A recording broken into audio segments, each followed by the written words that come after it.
wanted this to be in a different format, but I think I just need to do it like this. So yeah. So what I do generally, uh, I work as a computer whisperer slash generic engineer at Topline because they just love to put me anywhere and do everything. So I like to make things with computers. I like to paint, travel around with a bicycle a lot, and yeah. So this is just my story of what I did at Topline when I joined as the first engineer, and I had to set up everything from scratch. And yeah, this is a little condensed part of my learnings for this journey. At the end, I had like some talented colleagues that joined me later in our journey, and they are present here. So they took over the hard work that not the hard work, the grunt work maybe that I did in the beginning, and it's now running fine. But yeah, some initial struggles. I'm going to say what it is. Yeah, and if you want to find me somewhere, then just scan this big QR code, or you just hit me up. Yeah, yeah. So, like even before you start with early stage startup, you need to think of what you are actually doing. So, building something rock solid is really, really important. So you cannot be slacking on like, hey, let's just go to like, just SSH into an EC2 machine and just run my code. That's not going to work. So the very first thing that we did at Topline was the first ever deployment that actually went to production was fully terraformized. There was an Ansible playbook to kickstart the EC2 machines, the resources, RDS, everything. And it was all cloud native. There were no hard coding credentials anywhere and all. And that gave us a very solid platform to iterate upon. Like we didn't have to do a big bang migration of stuff later to make everything work with some custom tooling we did. So like I'll think that the first deployment like that we did back in June 21 was like, I mean there were a lot of headaches, but we did it, and that has been continuously paying off dividends even till now. Yeah. So best practices, reliability, security, everything should be in your head just from day 0 or day -1 if you want to call it that way. Then second thing that you need to do, you as a DevOps engineer, as a platform developer, you should be ready to relinquish control over many things that you are building.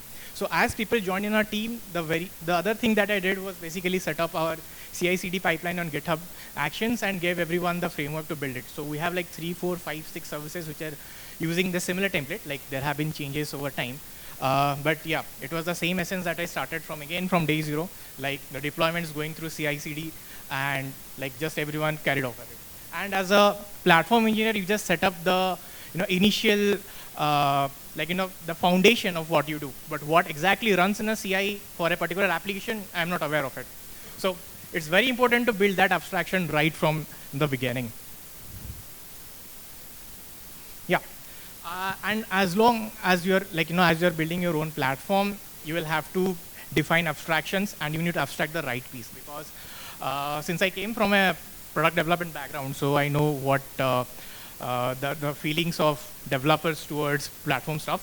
So no one wants to fiddle around multiple Kubernetes YAML files just to run your own application. They just want something that works.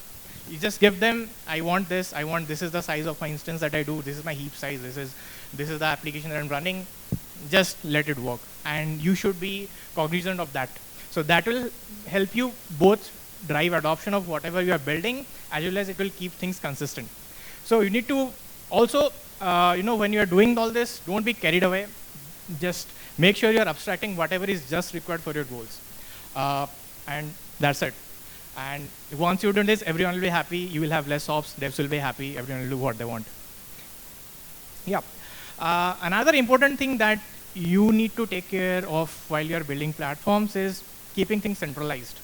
But you still need to be extensible enough so that every service, like there's a service that's running some LLM somewhere, and you need immediately to add some GPU instances somewhere or some GPU sharing on your Kubernetes. You should be careful enough to make that thing extensible as well. And having a centralized platform initially is also, makes it just easy when you are making changes in your platform later on. Instead of copying shell scripts here and there, just have like a Terraform module on your GitHub repository and just imported in every application that is being deployed, and that just works. And that's something that we do as well.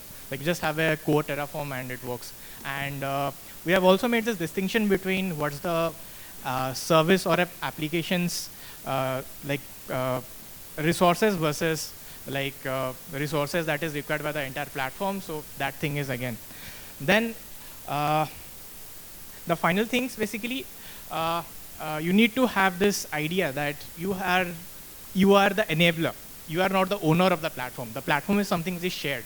So make sure that what is your value is to provide the means to run it safely and stick to it. You don't have to be carried away with, I need to build the best platform in the world. Just make sure that it works.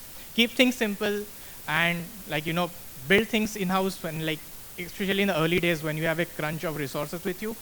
Build things in-house only when there is a clear advantage, like cost savings, or there's a necessity for it. Buy stuff, get it working, and then build over it when you have a lot of time. Yeah. And yes, just like we saw in the last talk, everyone wants to just build a platform as a service. Go ahead, build it. It's not a fault. It's not a wrong thing to do. Just make sure that you don't get carried away. It helps in a lot of things actually. Like, it helps you to standardize stuff. So it helps you to not, it allows your devs not to worry about a lot about your infrastructure nitty-gritties. So build a PaaS, doesn't need to have a fancy UI, doesn't need to have all things integrated together, but it should provide whatever is necessary to run your applications.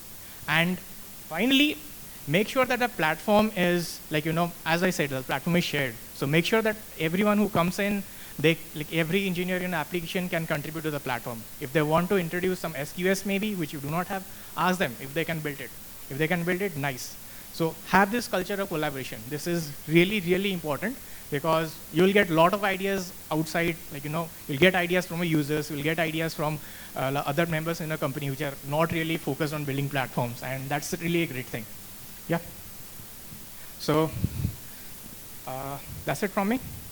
So if you have any questions, you can reach it out me on Twitter. I'm here around. So yeah, you can hit me up for a discussion. Yeah, that's it. Thank you.